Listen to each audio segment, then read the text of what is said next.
Welcome to the Procurement Software Podcast, where we aim to educate and inspire you about how technology is changing and shaping our profession. The truth is, there's never been a more exciting time to be in procurement, but only if you're one of those organizations that's embracing the change and driving new developments. And this podcast is all about giving you the tools to help you get there. So buckle up and let's get right into this week's show.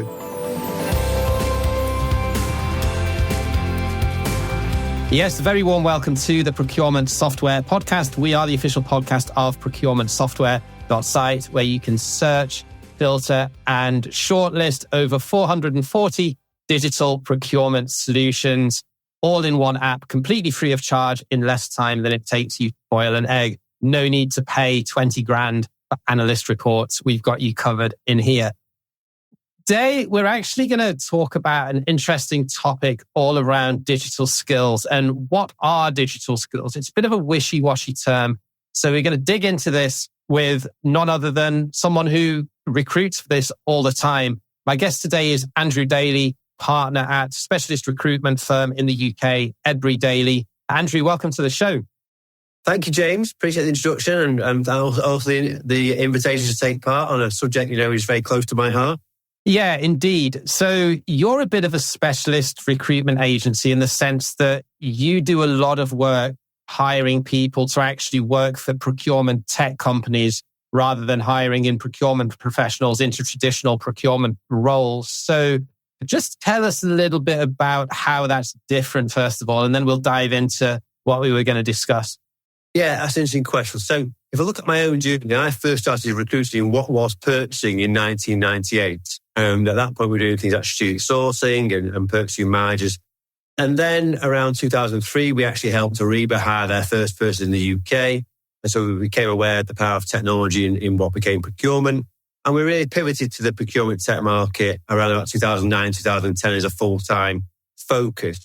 And so we recruit for the software companies predominantly, but also for some of the consultancies that would partner with those software companies. So that's often in what we call, revenue generating and client facing roles. And what that means is that people we recruit often have got quite a deep knowledge of procurement without being procurement professional.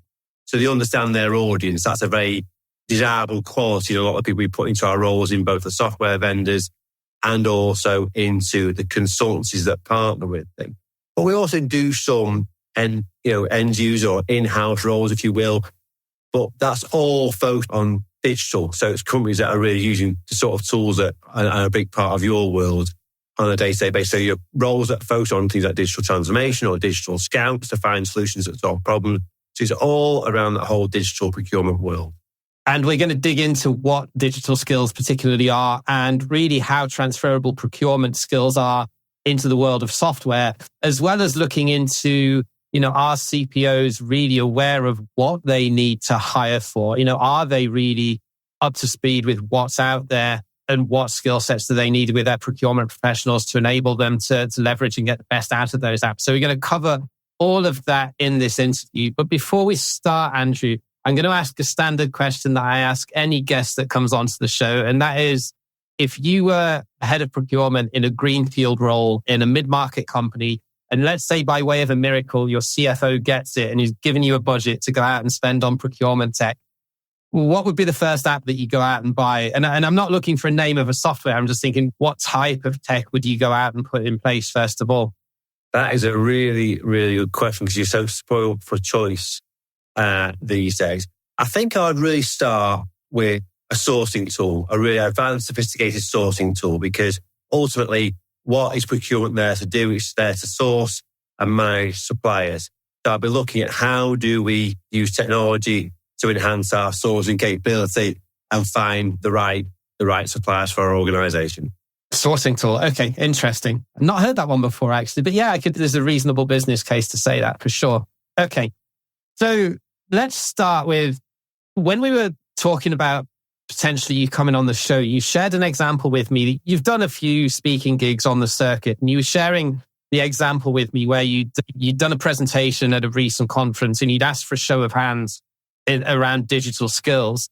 Well, just walk my audience through that? Because that was fascinating to me when you gave that example, and I was shocked. Yeah, so I always like to start with a question just to make sure the audience is awake, of course, James, because I get the after lunch slot quite often. And this has happened on several occasions now. So one particular big vendor event in Europe last year, which was a global audience, and then one in the UK earlier on this year, which was very much a British audience. And I asked the question, would you raise your right hand if you believe you're equipped with the skills required to thrive in an era where procurement is entirely digital? And then I raised my right hand, and I found myself with being the only person in the room with their right hand raised. Literally no one at either event, either side of Christmas, was willing to put their hands up and say, yeah, I've got these skills.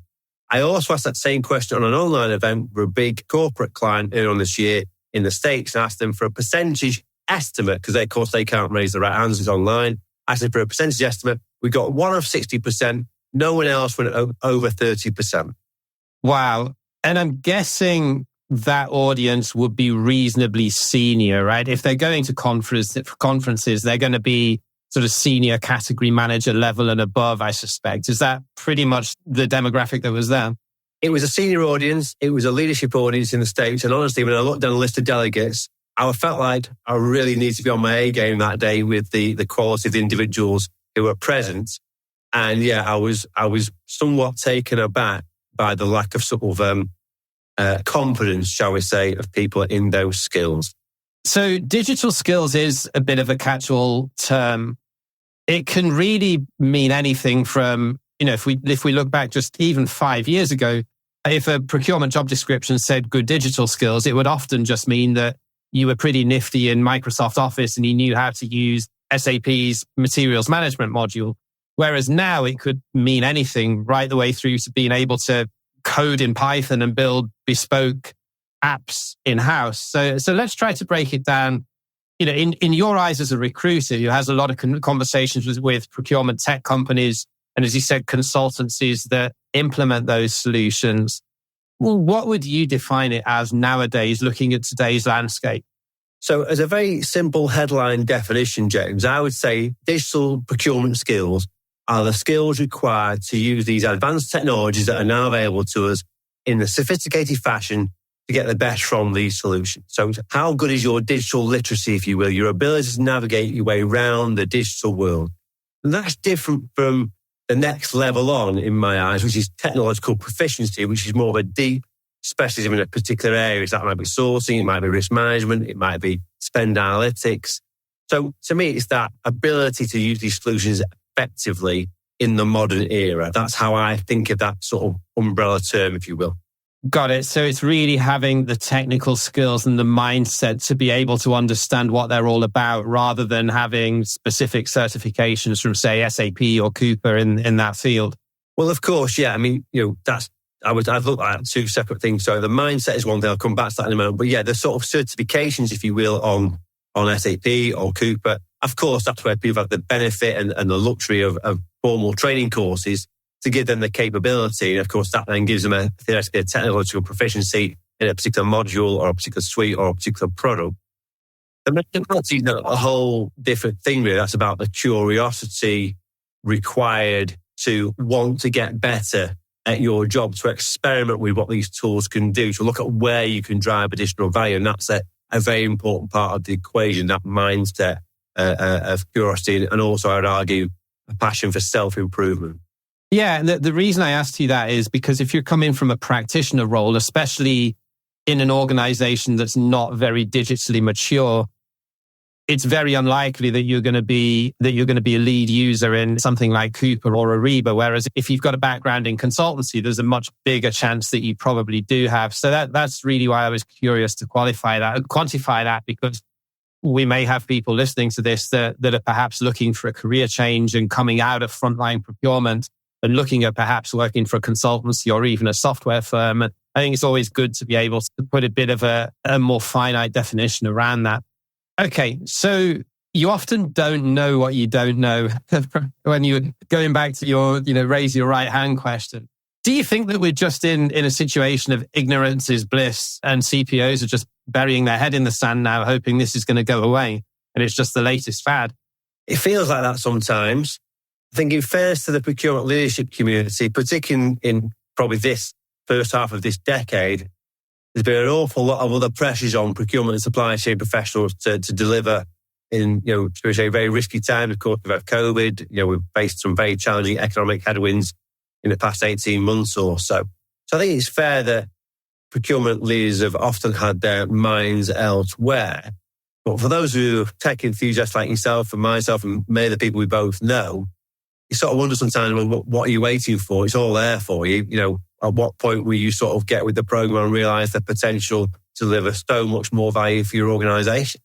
Yeah, indeed. And as opposed to where we were, say, 10, 15 years ago, where it was very difficult to access content free of charge if you wanted to upskill, there's really, and I'll caveat this with just the note that I do empathize with procurement leaders that they have their backs to the wall at the moment and they've got a lot of plates to spin. So don't get me wrong, I know it's not easy, but the content is out there now. And albeit, there might be a bit of spin or bias on it from the specific software company that's running a webinar on a particular theme. But 15 years ago, even 10 years ago, it was very difficult to be able to pull in, to be able to plug into that network of content, as well as neutral sources like Gus and other podcasts and blogs that are out there that are more sort of from a content creation perspective. So yeah, there is the ability to go out and do it without necessarily having to take specialist training. I would agree with that. And it's, I certainly don't think it's going to go away anytime soon. It's almost, if a procurement leader is complaining, saying that they don't have time to look at digital transformation, is actually one of the things that can free up time and resource and enable them to do more with less. It's they're ignoring the potential solution to the problem in some way. Yeah, it's a bit of a chicken and egg, really. Let's take risk management, for example. Risk management has always been a very important part of procurement and supply chain management. Okay, so let's say you're still managing risk the way you've always done it. But actually, if you took the time to realize that there's some amazing risk management platforms out there, if you took the time to educate yourself, learn which product could solve your specific problems, bring that in, adopt it, drive the training and development of your people to use it better, all of a sudden you're delivering an awful lot more value, potentially saving time, potentially being much better at that risk management. And so, it's like, we haven't got time to get better at what we're doing. It's a frustrating equation, I think, for a lot of the software vendors. That is the scenario for so many organizations. But so I think there's a little bit of chicken egg about it. But yeah, I'm completely with you. With inflation, cost reduction is number one, supply continuity is number two. If you look at the recent Hackett data, inflationary price increase, of course, procurement's got to prioritise those things, which is why digitisation's dropped a little bit down the pecking order. I think it's something they all want to do, but it's finding the time and, of course, at the moment, the resources, the budget to actually get the business case through as well. Yeah, and budget's always going to be tough. And I think the next thing that I was going to ask you actually ties in nicely to that. And so I think it's pretty widely accepted now that with the march of AI, especially generative AI, a lot of the what I call grunt work associated around doing research and data crunching, putting together a category strategy is a great example for it, or formulating an RFP. If AI can do a lot of that going forward, and we've already got robotic process automation or RPA that can automate a lot of the day-to-day transactional procure to pay type of procurement, the administrative side of it. Against that backdrop, what skills do you think procurement pros need to focus on if they want to upskill and acquire the relevant skills that can be an asset to any organization going into digital transformation, or even, potentially working consulting or for a procurement tech company? Yeah. Okay, so I've mentioned that digital literacy, which is, I think, something we all need, not only in our professional lives, but also our personal lives, of course, as well. So I think enhancing that overall digital literacy is probably the foundation, if you will, the basic skill set that, if you look at football, for example, you've got to learn to control the ball before you start to do anything with it. So you've got to learn that digital literacy. And then really, I think they fall into 2 or 3 categories. I think first of all, you've got the sort of human-centric skills. So, I'm very excited about AI and automation, but one of the things that people can do is make sure they're really good at things that can't be automated, can't be replaced by AI. So things that you need to develop and perhaps become more important in the digital area. So critical thinking, creativity and empathy, your communication, your willingness to be curious and experiment. So those sorts of human-centric skills are becoming more important and are a vital part of you advancing your own capability.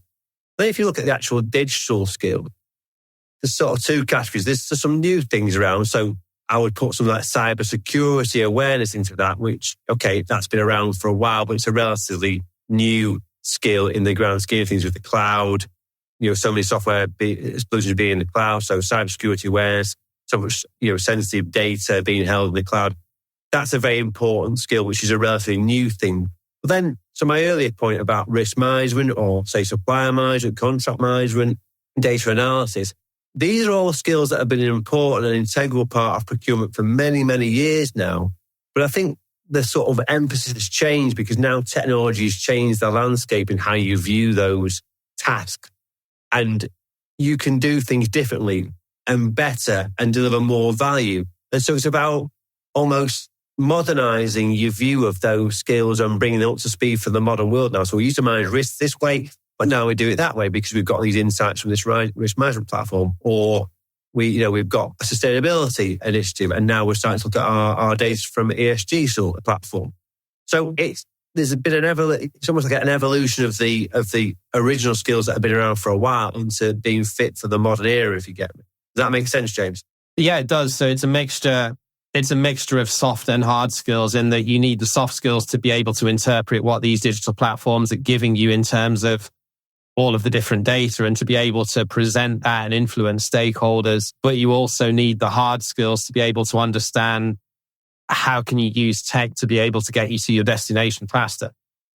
Yeah, indeed. And you made the point before, category management. So, Gen AI can now write you a category strategy. You use critical thinking to apply and edit and change as you see fit. But, that is category management for the modern era, which is fundamentally different from how it was done before Gen AI was a thing, of course. So, again, another similarity of how the skill has evolved. So, let's assume if I'm a category manager listening to this, or maybe a procurement manager in a mid-level senior role, and I'm completely ignorant as to what's out there from a digital procurement perspective, and I want to upskill, other than any internal L&D resources that the organization might have, where would you advise that individual to start? Well, I think you're spoiled for choice these days. So you and I first met at Digital Procurement World, and that's a conference which I think is built for learning what tech can do in procurement and supply chain. Of course, there are other really good conferences on the circuit that, again, you and I both attended, or certainly know a lot of people who go to. I think conferences are a great starting point because you get great presentations, you get networking opportunities, you get demonstrations. And so you start to understand what's possible. And once you start to find the areas that are of particular interest to you, whether it be because that's the need within your organization, or that's something which you actually excites you as an individual, you can then start to go away and do more research. So then you're spoiled for choice for the online resources. So you and I both know all the software vendors are pushing, information about their products, whether it be demos on YouTube, white papers, webinars. And then you've got, discussion groups. You've got other networking you can do on and offline. And so you no shortage of online digital resources to follow up on your initial learning. But personally, for me, it started by attending conferences, seeing what was out there, and then following that up on, with these online resources that are available to you, and not underestimating the value of networking with peers, people in the software companies, people in the consultancies, learning what they know that you don't know, and sharing your experiences, and perhaps meeting people going through the same sorts of challenges you are, and comparing and contrasting your experience. So much opportunity, but me, conferences and the online resources where I'd start.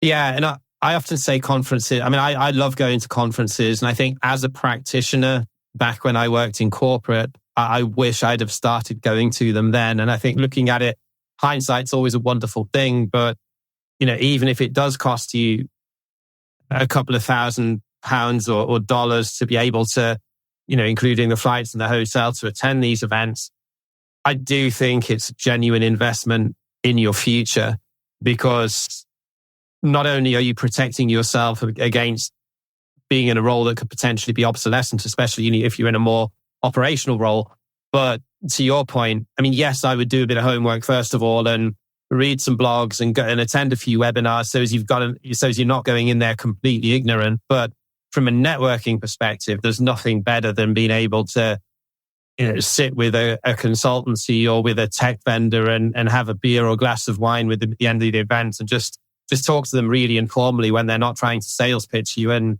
that's really, really valuable in terms of establishing relationships and building that network over time. 100%. Yeah, I couldn't agree more. And, I made a presentation earlier on this year about procurement professionals. The focus was on how they upskill themselves. And, I made virtually all those points in my presentation about that is the real benefit of attending events. But going back to the earlier point before, so another question I asked in a recent presentation is how fearful are you that AI could replace your job?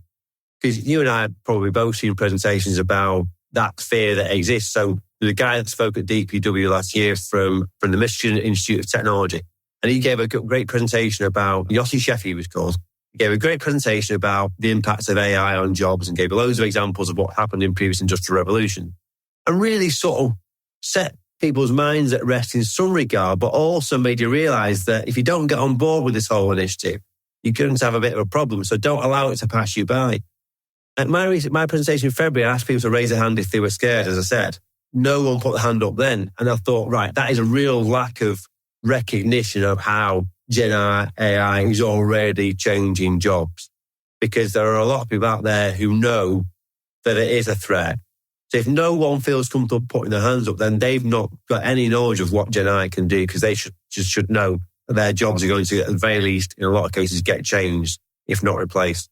Yeah, and I don't think Gen AI is going to come in and replace a bunch of senior procurement professionals. But if they don't know how to work with it and what its capabilities are, then they do potentially risk becoming obsolete in terms of, what skill set are they bringing to the future of procurement? And yeah, completely agree with you. I do think it will eliminate a lot of transactional and operational roles. It already is, and I think especially in terms of, the business process outsourcing organizations that typically have, accounts payable and transactional procurement teams in low-cost countries.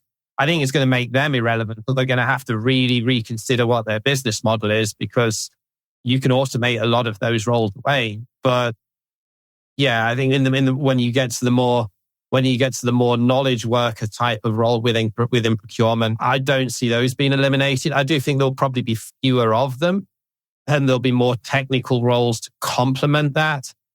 But that sort of kind of fits in nicely. So what I was going to ask you next, actually, that what do organizations do wrong then when they go out and look for someone to bring in as a procurement professional that's got the right skill set to thrive and prosper in a future environment?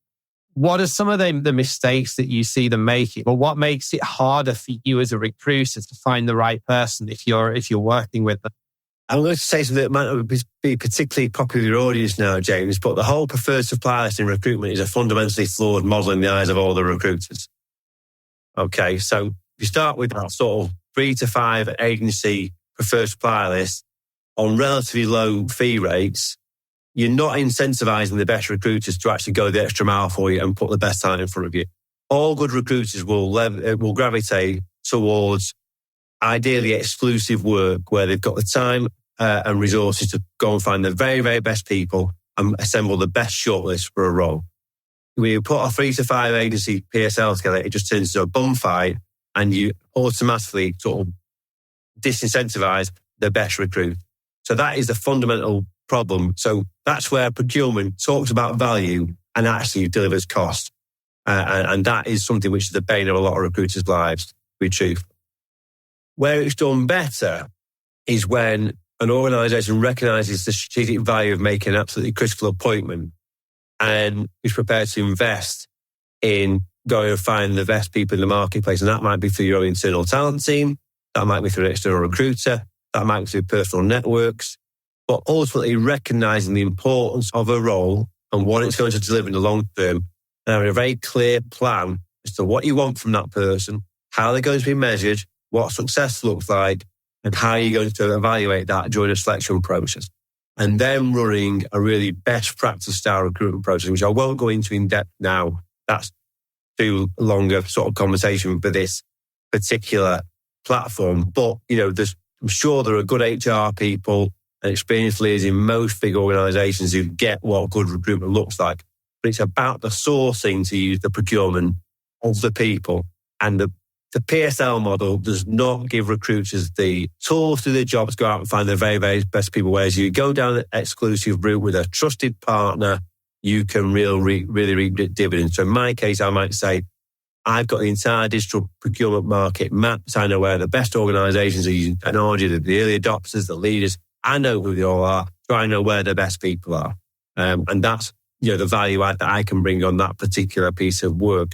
But if you put it up against 4 or 5 other agencies, I'm going to focus on my work where I'm exclusive with my other customers, because that's where I can deliver most value and I get the enjoyment, and there's less risk for me, of course, as well.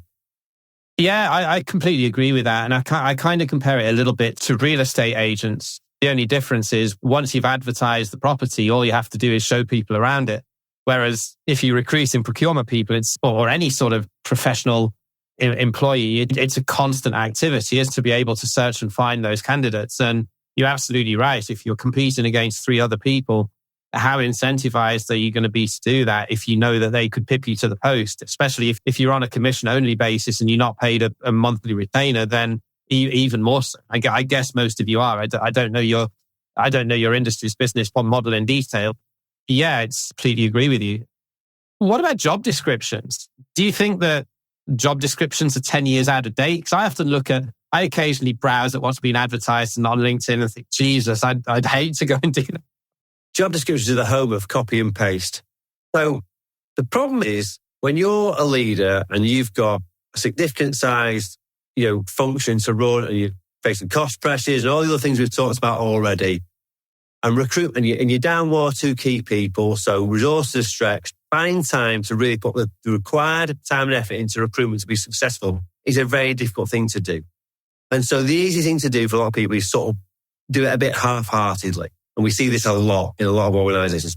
So we've got this job spec for, a role we recruited for last year. This role is broadly similar. We'll copy and paste it. We'll get HR to polish it up a little bit. And then we'll copy and paste the advert on LinkedIn or wherever it may be. And you wonder why it's not a particularly compelling document. Whereas if people put more time and effort in, what is the role doing? What are the opportunities to deliver change? How are we going to measure that? What is the career path in this organisation? What are our values? How are we going to measure that in the selection process? What does the selection process look like? All key components of a successful hiring campaign. Then you start, as you mean, to go on putting requisite time, effort and resource into it. And you've got ideally a great internal HR business partner or a good internal recruiter or a good external partner who's prepared to sort of call you out for things you don't do right or advise you on things you could do better. You start to approach a best practice approach, and you reap the dividends because of the quality of people you're able to bring into the process. So just copy and pasting a job spec you've always used is a bit, quite frankly, lazy and shows a lack of imagination and creativity. So now the best thing to do will be to take an old job spec, write how you want to really adapt it for the modern world, run that through a Gen AI tool like ChatGPT, and then sit and look at it and then edit it and tailor it to how you want to project that role. And so you've taken how you used to do it, you've improved it, you've used a bit of tech along the way, but you put the time and effort in to actually make it a meaningful and compelling document. You're much more likely to get a better ad response and more quality people interested in that role. Yeah, I'd almost go a little bit further and say, pretty much everyone these days knows somebody that works in marketing. I just get a marketer to write it. But apart from, I'm being a little bit flippant, but obviously you've got to get the legal stuff in there and run it by HR before you publish it. But I get a marketer to write it. Yeah. If you know what the hard skills are that you want, you can get a marketer to shape that into something that sounds more exciting than just the typical bullet point. Yeah, I mean, when we write adverts, we try to sell the role. We were taught that from a very young age in the 90s when I've shown my age there, when I started in executive recruitment, and we were taught to write adverts in those days for the Sunday Times appointment section that sold the job to catch people's attention, to get passive job seekers into the process. Because you'll get your active job seekers anyway. They're on the market, they're out of work or really keen to move. You'll get them anyway. What you really want is people who are sort of, oh yeah, I'm quite happy where I am, but that looks interesting. So that passive job seeker, you want to catch their attention and get them brought into the process and then build momentum during that process by running a good recruitment process, to my earlier point about best practice. But yeah, write a salesy pitch. Don't oversell it, but, present an accurate but very positive view of the opportunity that's available. Going back to the question of digital skills that we touched on at the beginning of the interview, do you think that some of the, let's say, more clunky systems that perhaps some senior procurement pros have gone through during an implementation phase in the past, could that maybe cloud their opinion of what digital procurement technology can do? And maybe they're just unaware or a little bit closed-minded as to how far a lot of these applications have come along. And, that it's not just about this 20-year-old technology now. There's some really innovative tech out there both in terms of suite and best of breed. When you look at what the different functionalities are and how user-friendly and customer-centric they've become compared to what someone may have experienced 10, 15 years ago during a source-to-pay implementation. Is that hindering us? Undoubtedly. I hear a lot of stories at events of people talking about, well, we spent this, there was this amount of disruption, it took us this long, it went over budget, and the end result was underwhelming. It's a common theme. And of course, we're going back to the actually latter part of the previous century when these tools first started to come on the scene. So yeah, of course, there's a few war stories that people have got that things didn't go well. And I think that impacts people's perceptions. But, if you're going to allow your opinions to be shaped by something that happened 15 or 20 years ago and be blind to what's now happening, then, you're going to go out of date pretty quickly in the modern world, unfortunately. Yeah, completely agree. But it's interesting to hear you say that because, yeah, I certainly get that feeling as well when I talk to people that are lukewarm about digital transformation, that a lot of it is just down to poor prior experiences. Yeah, and I'd have to count myself in there as well. I've been sort of forced to use, let's say, suboptimal tech in the past, and it's clouded my opinion of that particular solution. Yeah, 100%. I think when you've got a sort of consumer interfaces that were so much more advanced for quite a period of time than our work interfaces, I think that contrast, unfortunately, has not helped either. But let's not forget all the other fires that procurement have been putting out, and we're in an uncertain investment environment at the moment in particular. A lot of organisations are keeping their money in their pocket. But if you've gone and put a business case together that's not delivered the desired ROI, you're going to have a tough time really selling that internally again. And so that I think, there's all those legacy issues there. But I think, again, you and I live in this world where there are people who are able to articulate a much better journey now. But it seems to me it's always the same procurement professionals at the same events, because there are certain people who just get it and are open to it. And then there's a whole raft of people who, for whatever reason, have not embraced it. And they're the ones that are, driving the frustration from the vendors, unfortunately. Yeah, that's it. The ones that go to conferences are usually that you're preaching to the choir oftentimes, aren't you? Yeah. You are. Yeah, indeed. But I mean, we get it. We do. But at some point when you see the power of it, it just blows you away what some of these things can do. And you think, well, why wouldn't you want that? And also, as a professional, why wouldn't you want the opportunity to improve? When did anyone ever say, okay, I'm good enough for what I do now, I'm going to stop learning, or I've got to stop developing new skills? You don't see that from elite athletes or elite sport people. You don't see that from the very best in business that always want to get better every day. So, why just sort of keep going to work doing your job the same way you've always done it? Why not want to have a catalyst for improvement? That's a really good answer, actually. It kind of answers the last question that I was going to ask you, but I'll ask it anyways. And that was that we're still very much in the early adopter phase here, especially if you look beyond large enterprises and go down towards mid-market. There's still a lot of greenfield out there that haven't done any digital transformation, apart from maybe a little bit of optical character recognition on invoices, perhaps. How would you sort of educate or motivate the 80 or 90% of those out there that still don't really get it? I mean, you've kind of answered it from the motivation point of view with your last answer. How would you go about educating people as to what's out there? Other than going to procurementsoftware.site, of course. Of course. I knew you were going to ask me this question, and I've given it a lot of thought. And I think if I knew the answer, I'd be a chief executive of a very successful software firm.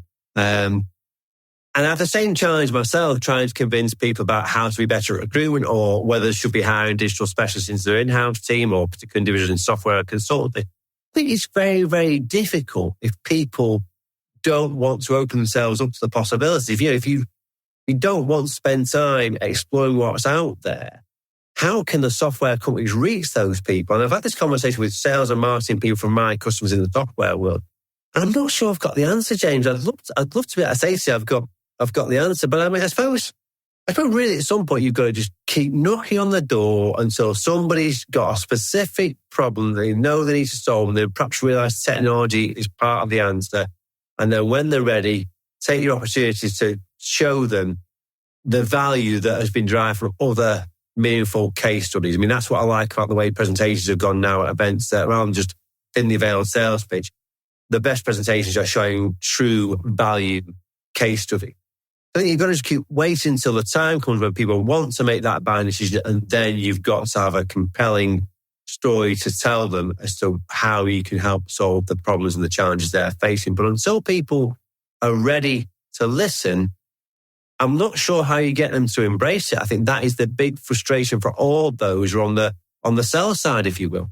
Yeah, I would go along with that. And I think you've nailed it, to be honest, because I rely just personally with my own business. I rely mainly on, I put a lot of content out, but I rely mainly on inbound inquiries because, yeah, you're right. If you're doing out, you have to keep in touch, and you have to do a little bit of outbound to make people know who you are and what you do and that you're there for them if they want to get in touch. But it can sometimes feel like flogging a dead horse. You're right. And I think at some point the penny will drop and they'll reach out and they'll realize that they need to do something. And when they do, hopefully if you've done some content or if you've had some conversations or meetings in the past, then you're going to be at the one at the top of the list rather than your competitor. Yeah. Yeah, you'd hope so. I mean, exactly the same for me. I make a lot of videos to share on social and through my email marketing, talk about the market, talk about digital skills, talk about hiring best practice.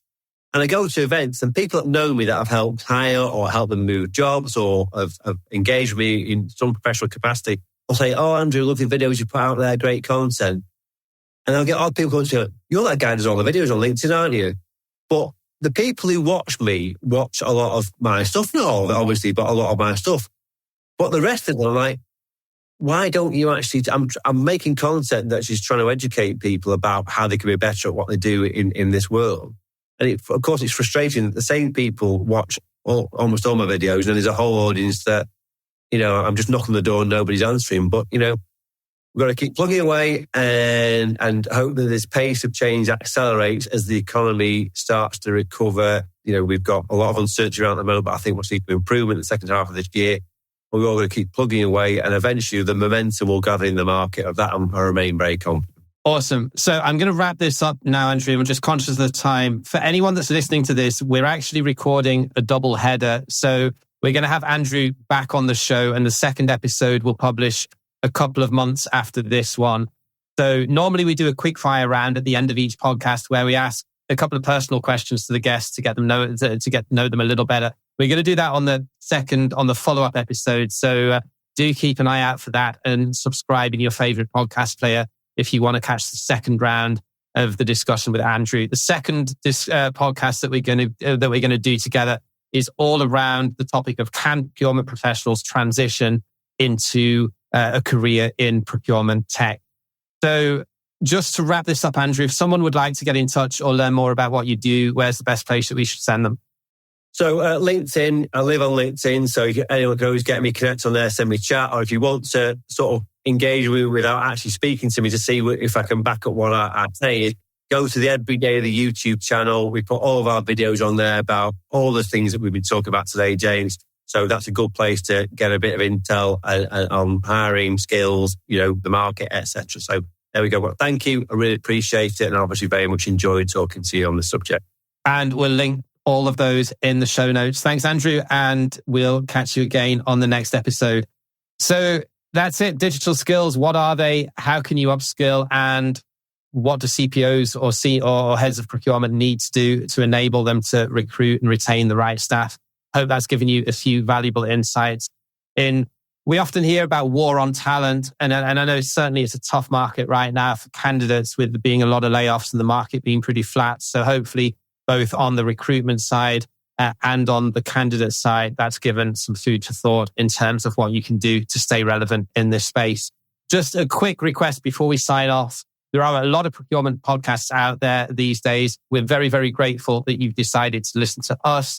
If you do like our content, then please subscribe or write us a review on either Apple Podcasts or Spotify, as it does help us to reach more people. And there's nothing like good old word of mouth. We'll catch you same time next week. Until then, take care wherever you are, and bye for now.